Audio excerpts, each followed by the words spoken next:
presenting The Wave by LA Top Team. Hey everybody, what the hell is going on? Thank you guys all for tuning in yet again to another episode of the show that transcends real estate, a million ways to get it. This is episode 7, lucky number 7. Not exactly my lucky number. I like 444 and 13, but this is lucky episode 7. Dodger season has started officially, along with obviously all of the other teams, but here in LA, Dodger season has started. Went to a game last night, had a blast, got a Dodger dog and a michelada, which is basically their special. They sell them at all the beer stands and I love them. So me and my girlfriend went, got a couple micheladas, Dodger dogs, went with some friends of ours. We had an absolute blast. The Dodgers look good, so we're stoked for the season. Aside from that, I'm getting ready to go turkey hunting. Spring season is turkey season. As you guys know, if you listen to the show, I bow hunt. I like getting out there with my bow and hiking around and seeing if I can sneak up on a wild animal in its own habitat. So this weekend, I'm actually going to go after some wild turkeys in San Diego with one of my turkey buddies, Chris. So we're going to go out and see if we can get some turkey breasts on the table and fill the freezer up with some nice turkeys this spring.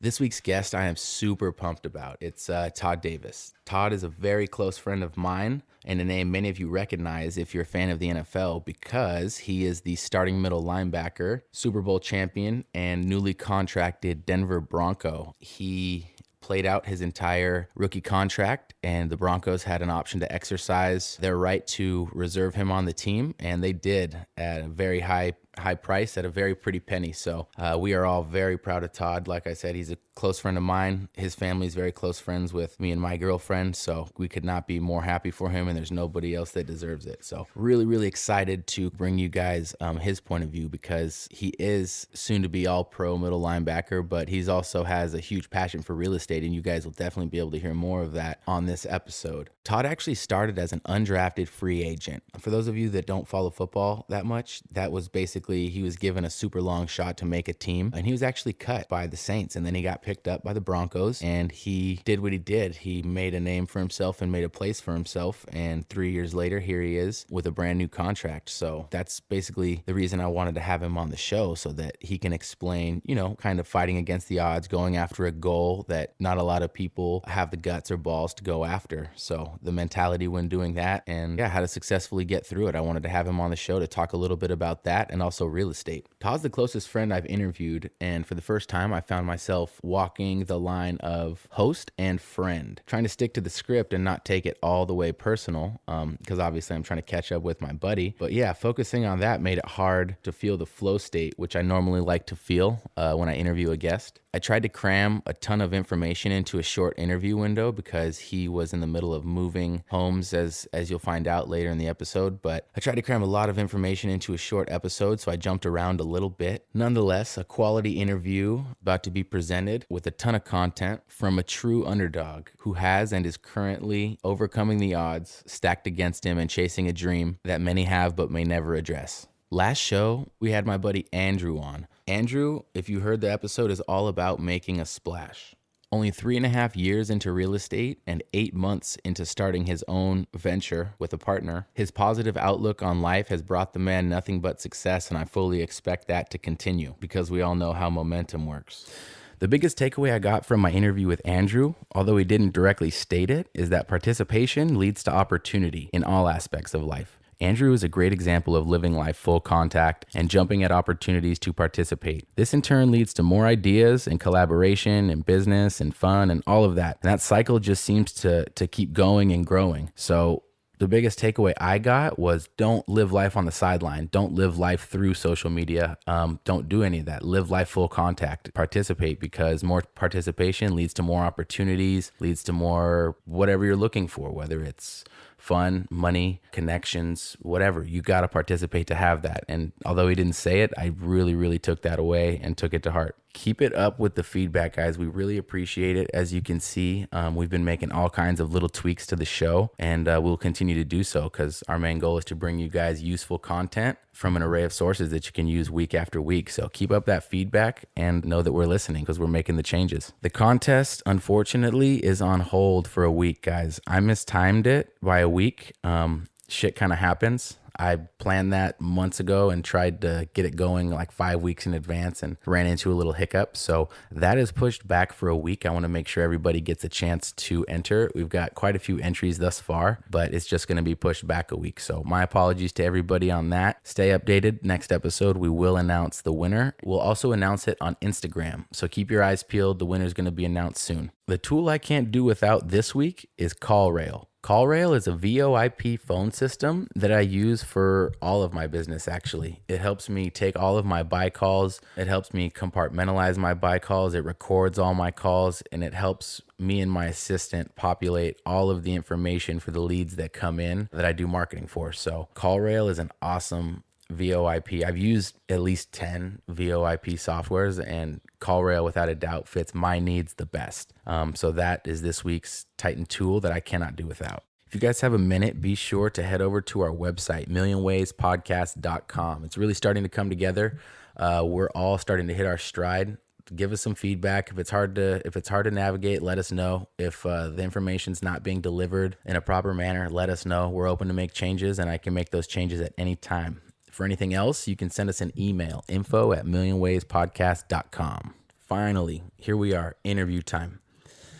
May I present to you guys newly contracted middle linebacker and future All-Pro for the Denver Broncos, Todd Davis Jr. How you doing today, Todd? Doing good. Why don't you tell us a little bit about yourself, a little bit of a rundown, how old you are, where you're from, and what you do for a living? I'm Todd Davis. I am 24 years old. I play middle linebacker for the Denver Broncos, and that's about it. So you're in the off season right now, right? Yep, sure I am. Cool, man. How's that been going? It's been going good. Just working hard, trying to have a productive season this year. The off season is where you get all your work in. So just now in grind mode and working. Right. A lot of people see, games and everything like that and wonder what goes on in the off season. Why don't you fill the listeners in who may not, be as knowledgeable about pro football as me and you? Why don't you fill them in on what kind of goes on in the off season? The off season is basically where you actually earn everything that you see on Sundays. It's where you work your hardest. It's where you're up at 6 a.m. And you're working all throughout the day, 2 days, 3 days, different workouts. You may do a strength workout in the morning. You do a footwork workout in the afternoon. So it's definitely hard work, and definitely where you prepare for the season.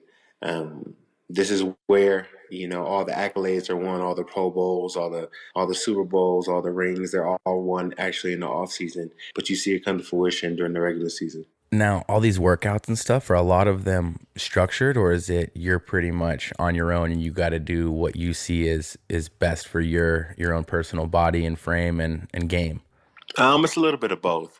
Some of it's structured because some people work out at facilities and different things like that. But also at the facilities, you kind of tailor what you feel like is best for you and what works for you. You kind of learn your body and know what works best and what will get you ready. Cool. So you're in the middle of basically building for next year, getting your body ready, getting your body fit, and getting ready to hopefully rack up some of those accolades that you were mentioning are won in the off season. Most definitely. Oh, we didn't pick up on where you were from, man. Why don't you tell everybody where you're from, first of all? I'm from Palmdale, California. Originally from Inglewood, but I'm going to just say Palmdale, put it out there on the map. Right. Yeah. Paraclete High School, and then now you're in Denver. Yep.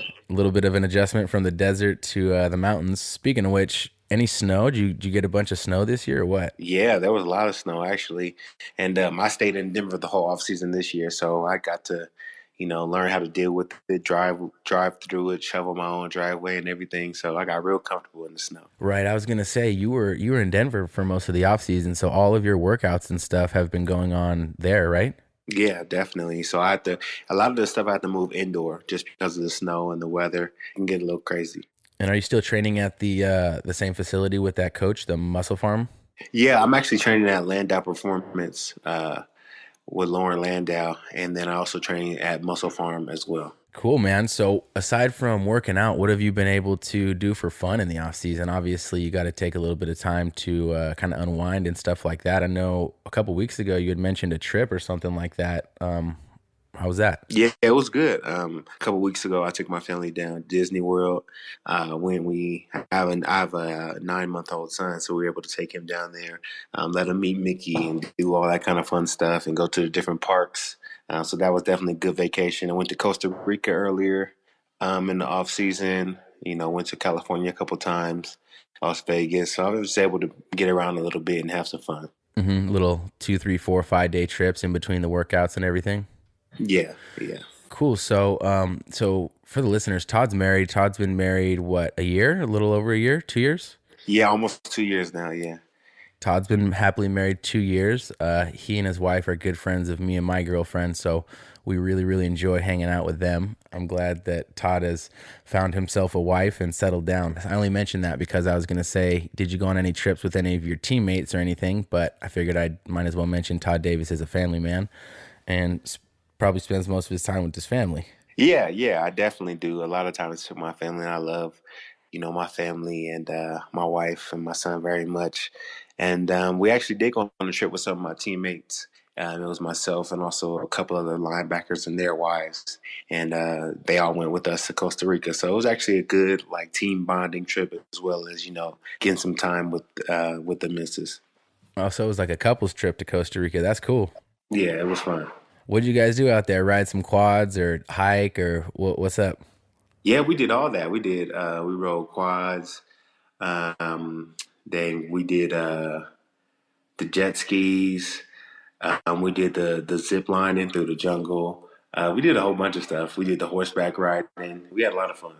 Cool, man. Well, as you know, this is sort of a real estate show. And one of the reasons that I wanted to have you on the show, amongst many, is that I wanted to talk to you a little bit about real estate. I know you just bought a house and you're kind of still in the process. So I wanted to talk to you about how it went, what you thought of it, where you're at in the process, and kind of the taste that this last real estate transaction left in your mouth. So why don't you tell us a little bit about your new house? Yeah, I was blessed to be able to purchase my first house this year. It's definitely a blessing. It went well. I feel like the whole real estate process went pretty good. I was blessed. My wife has actually got a real estate license, so she was able to help out and get a little bit of commission on the deal. So it actually worked out for everybody. But I think it went well for the most part. Actually, the title company where we actually did the signing and the closing, that was the tough part. They actually kind of didn't know what they were doing. But besides that, it went pretty well. Really? So was the title company the ones that basically handled all the paperwork throughout the transaction? Yeah, yeah. And then when it came to the end and you were supposed to be signing all your loan paperwork and all the deeds and all that, they just didn't quite have all their ducks in a row, you felt like? Yeah, I just felt like they were kind of just missing some things or miscommunicating. I get there and they tell me, you can bring a check, for the down payment. Then I get there and they're like, no, it has to be a cashier's check. Can't take regular checks. I run to my bank, I get a cashier's check. I come back, oh, we don't accept cashier's checks. You got to do a money wire, and if you do a money wire, the money won't be there till tomorrow, so you can't close until tomorrow. It was just a whole bunch of nonsense where I felt like it should have been handled better. Oh, yeah. That's pretty standard course. At least nothing major happened. So Zena, you said actually, Zena's Todd's wife for all the listeners. So you said she had gotten her real estate license. I know she was taking her classes, man. That's awesome. Yeah, definitely. I think it's really great for her, and she's really excited about it. Good. So besides just this transaction, she thinks she's going to stay involved and stay active in real estate in Denver. Yeah, yeah. She's actually already a part of a real estate company. So she's working on 2 listings right now. So I think the ball's rolling pretty good. Nice. Definitely. Well, for anybody looking for real estate in Denver, I'll make sure that I put Zena's contact information for her and her team in the show notes. So if you guys are interested in that, you guys can definitely find all her contact information below. And yeah, obviously she can help you find a great house. She just did it and she's working on a few more. Yes, sir. So is your dad getting back into investing a little bit? Yeah. Is he getting back into real estate? Yeah, yeah. He's definitely on his way back in. He took a break when the market kind of took a turn, so he's been out of it for a little while now. But he's definitely getting back into it now. He just actually finished up his renewal of his license. So I guess the whole family's getting back into it. Exactly. That's why I wanted to have you on the show, because I knew that your father had some real estate experience and that your wife was working on her license, but I wanted to kind of bring you on and kind of humanize you for the guests and let you know that even though you're a Super Bowl champ and everything, you still have, strong ties to real estate and you're still really interested in real estate and you see the benefit of investing in real estate and spending time there. So that's actually the main reason I wanted to have you on and catch up with you and talk to you about your off season and obviously this upcoming season and all of that. So I'm glad that you were able to say that your dad and wife are both getting their real estate license. So tell us a little bit about your day-to-day in the season. Obviously, there's a lot of mental work that people don't see. And for those that don't know, Todd's position is the middle linebacker. He's basically the quarterback of the defense, and he's in a constant chess game, really, with the quarterback of disguising plays, answering what they think is going to happen based on based on statistics of the season and, third and blank down. So aside from physical, Todd is playing a crazy mental game before the snap, during the snap, and after the snap, just analyzing the plays and all that. So I kind of wanted to talk to you about mental prep. Why don't you tell everybody kind of your day-to-day of the mental prep that you have to go through during the season when you're prepping for a game? Yeah, definitely. I feel like a lot of it, actually, most of the game is mental. I feel like maybe 25% of it is physical. The other 75 is mental. Most of the time, on my day to day, I try to observe offenses and observe offensive coordinators because everybody has tendencies. Whether you try to hide them or not, we all have things that we like to do. We all have things that we're comfortable with.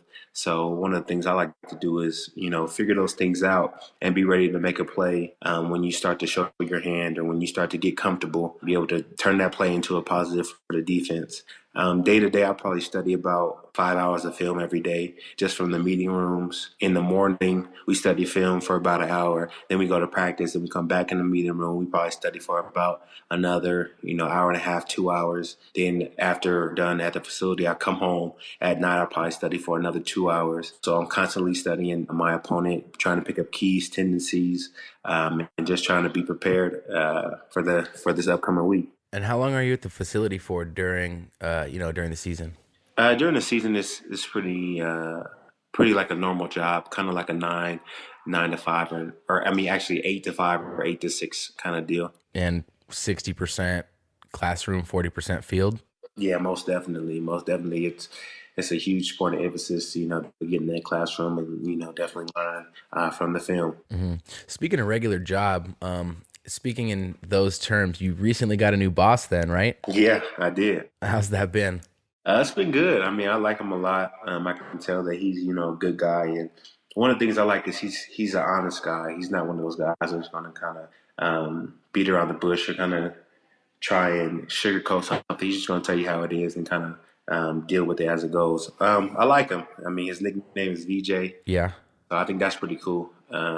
Just to come in with a nickname, but he's a good guy. He's a solid guy, and everybody around him already likes him, so that gives me a lot of confidence in him. So I'm excited.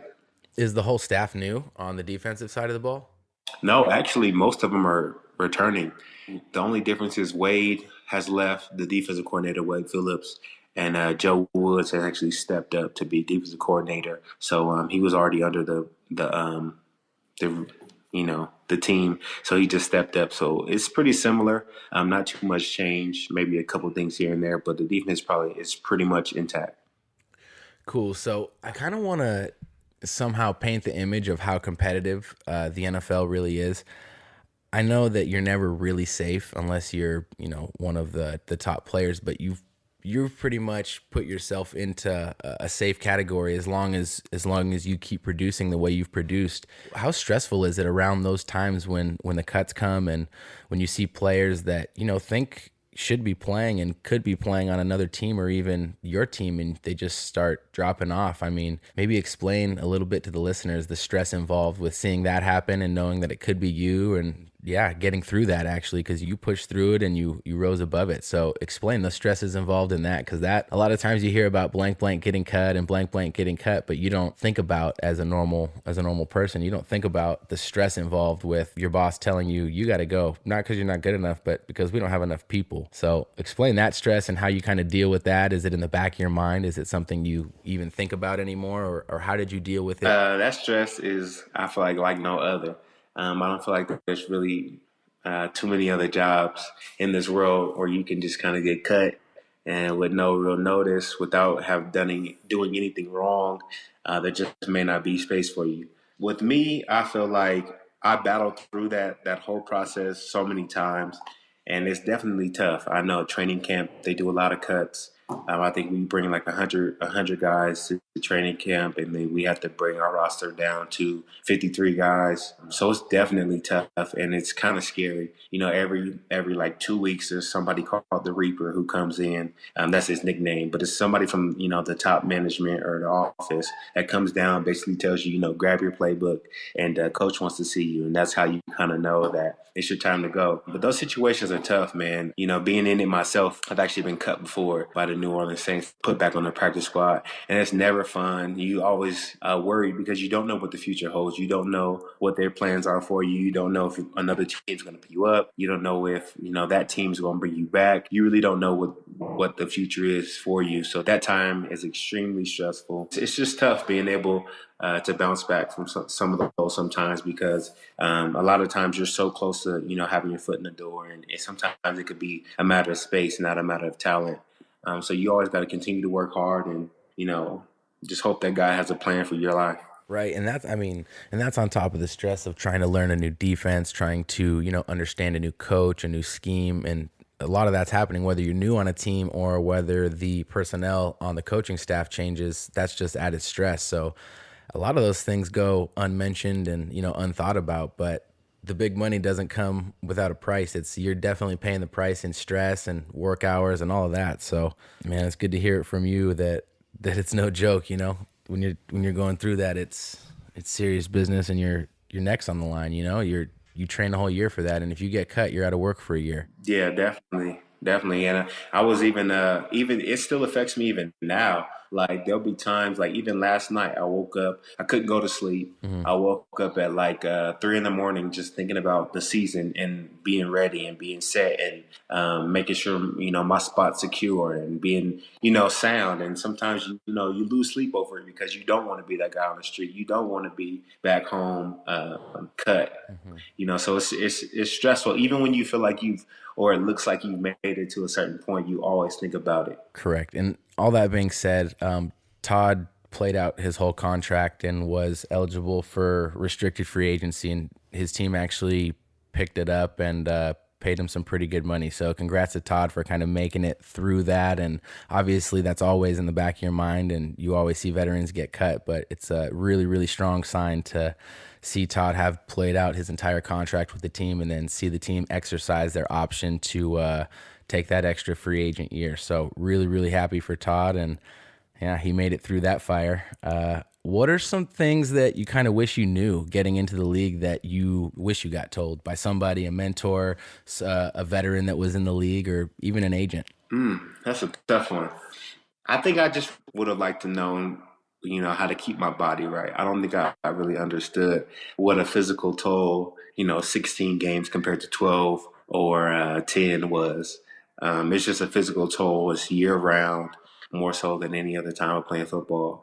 I just wish somebody would have told me how to keep my body right so I could be 100% throughout the whole year, off season, everything. I've learned it, after, being in the league for 4 years, but just that would have been good to know coming in. Question is, does anybody have it figured out besides James Harrison? I don't know. I feel like who DeMarcus Ware. He kind of has it figured out. He's playing for a long time, and with him, he kind of has a guru. We call him gurus. He has a guru for everything. So he does on a given day. He can do everything from acupuncture to massage to cryotherapy to stem and ice. He does everything to kind of keep his body right. And you started doing that early in your career now, so that hopefully you can have more longevity, right? Definitely. I want to play till I'm 45, like Tom Brady wants to. So yeah, I mean, as long as you can take care of your body and stay healthy, man, play the game the right way. Don't be playing bullet head or anything like that. Yeah. So, do you think you're going to be investing in some real estate? I mean, you said 45. You're going to be busy till then if you're going to be playing, but maybe after ball, you think you'd get into some real estate investing with your dad or your wife or anything like that? Yeah, definitely. That's definitely actually one of my goals is to own some different properties. not only here but Los Angeles, Las Vegas. I want to start, branching out on some properties. So I'm definitely going to work with my wife, my dad. I actually want to get my real estate license too, or my broker's license, so I can, help out, kind of have a family business going. And then, so definitely. Nice. So you want to get involved in real estate as soon as you possibly can, whether that's concurrently with football or after football. Whenever you can get in, that's going to be awesome. If you weren't playing, you'd probably be doing real estate then, it sounds like. Yeah, I definitely would be doing real estate, for sure, without a doubt. I went to school for finance, so I definitely would do something in the finance fields, like some investment banking or something. But definitely, I would be doing some real estate. Am I confused or did you double major? No, I switched majors in the middle of my college experience. Okay. I always knew you had super good grades and everything. When I got to SAC, I always knew that you took your grades serious. I didn't know if you were a double major like business and finance. Yeah, was it business and finance? But that's cool, man. So you got the finance background. You'd be doing some real estate. If you weren't involved in football, you're going to be doing it anyway. Where do you see yourself in 3 years, man? Playing ball, obviously, but still with the Denver Broncos. Yeah, Another Super Bowl champ. yeah, definitely. I want a Super Bowl championship after this year. I think that is really possible. I know it's going to happen. So, I mean, you heard it first, so I definitely know it's going to happen. 3 years from now, I definitely just want to be solid, want to be set as far as financially. Definitely want to have some real estate, want to have some properties. I just want to be in a great place in my life. Have my family set up my mom and dad. And just be good. Maybe have another baby on the way or so. So, yeah, So in 3 years, you just want to be doing what you're doing, man. Staying healthy, playing ball, continuing to make money, investing it wisely, and spending time with your family. That sounds amazing. yeah, sounds good to me. Hey, so are you going to be doing the charity this summer again? The kids camp. Yeah. You know what? I think I'm taking a break from it this year. It's just we ran into no, it's not any problems or anything like that, but it's just so much that goes into those events, that 3-day weekend. That I think I want to hold off on it for it this year. I'm not going to do the full camp. I'm going to do a 7-on-7 tournament for one day, but I won't do the full camp again until next year.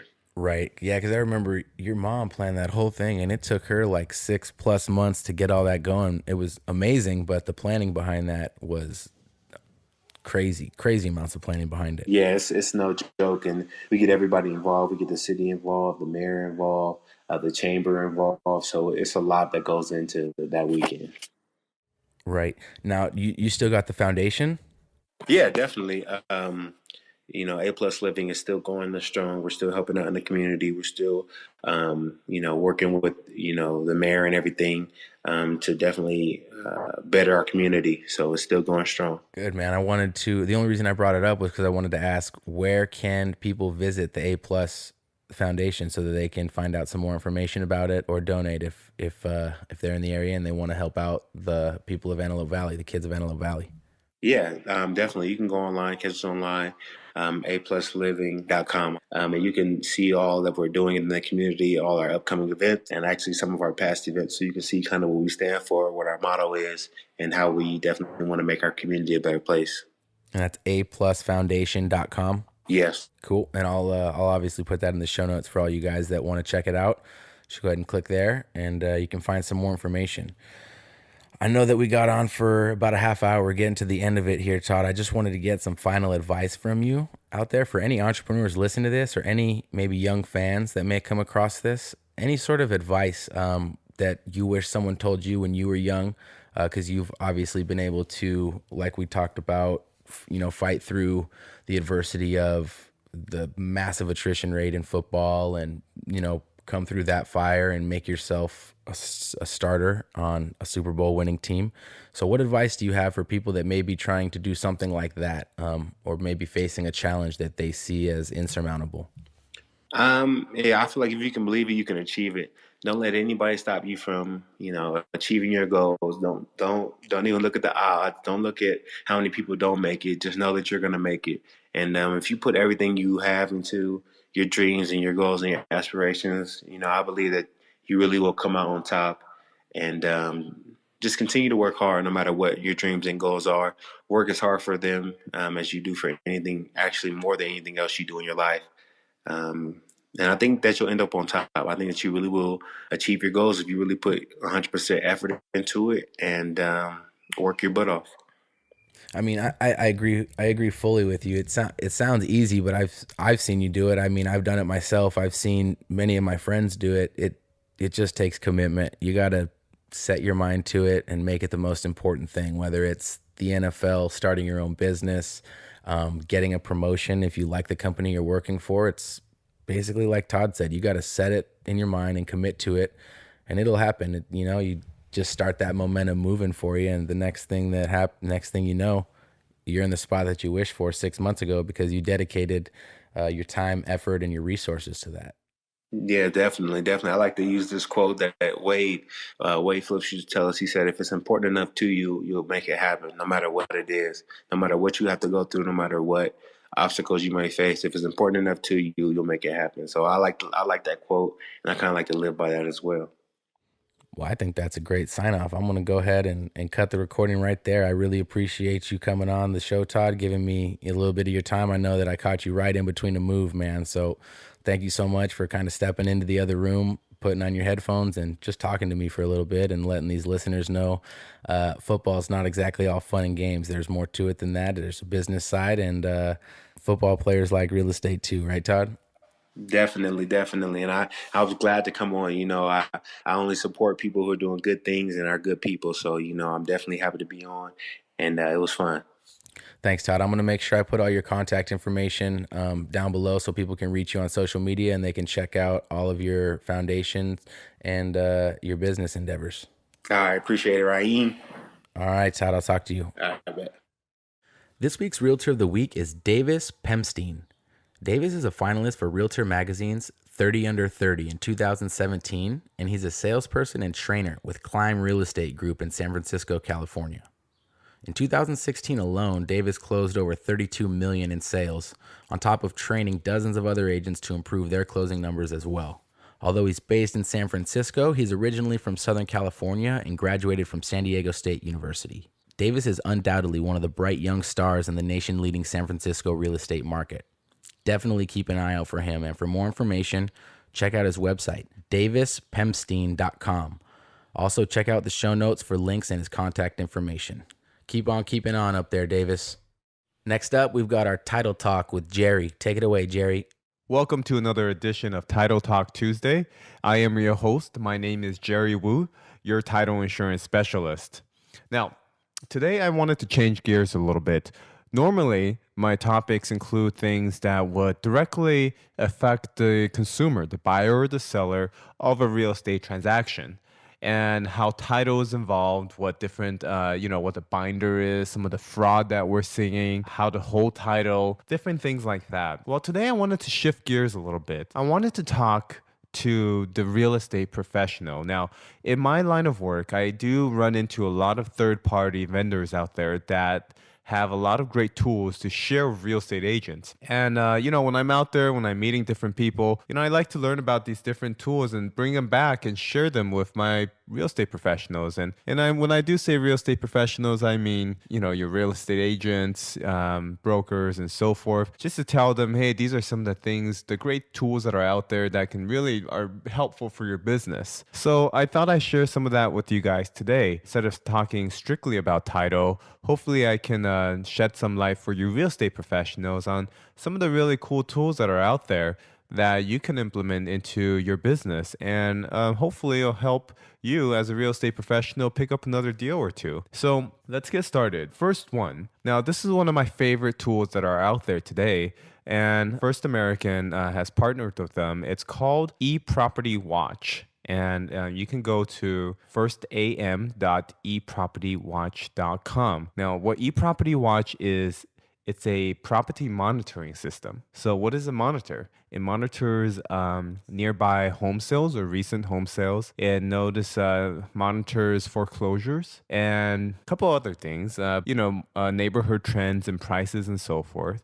But what I find to be most useful is that it also monitors if anybody records anything on your property. So this is a property monitoring tool that you can set up for your own home or for your client's home if you're a real estate agent. And what happens is once a month or so, once every 4 to 6 weeks, eProperty Watch will send an owner an email saying, these are the nearby home sales. These are the home prices. These are some of the foreclosures that have taken place in your neighborhood. And it'll give a fraud notification. Basically, it's going to say, have there been any new things or liens or documents recorded on the title of your house? Now, why is this important? This is important because if you've listened to my segment before, you've heard me talk a lot about fraud and how people are recording fraudulent deeds on people's title, especially people that own their home free and clear. So I think this is a really attractive tool of value to bring to your clients. If you're a real estate agent, saying like, hey, you might be, let me sign you up for this tool. It's free. You'll get monitored, or you'll get an email every once in a while letting you know about some stats about the neighborhood. It'll let you know, especially because there's so much fraud going on, to let you know if there's any fraudulent activities that's been recorded on your home. So really, really cool tool, eProperty Watch. I recommend you check that out. Another one, going to the next one I want to talk about is a website called breakthroughbroker.com. Now, again, it's a free tool. When you sign up for Breakthrough Broker as a real estate agent, it's going to ask you for an agent engage ID.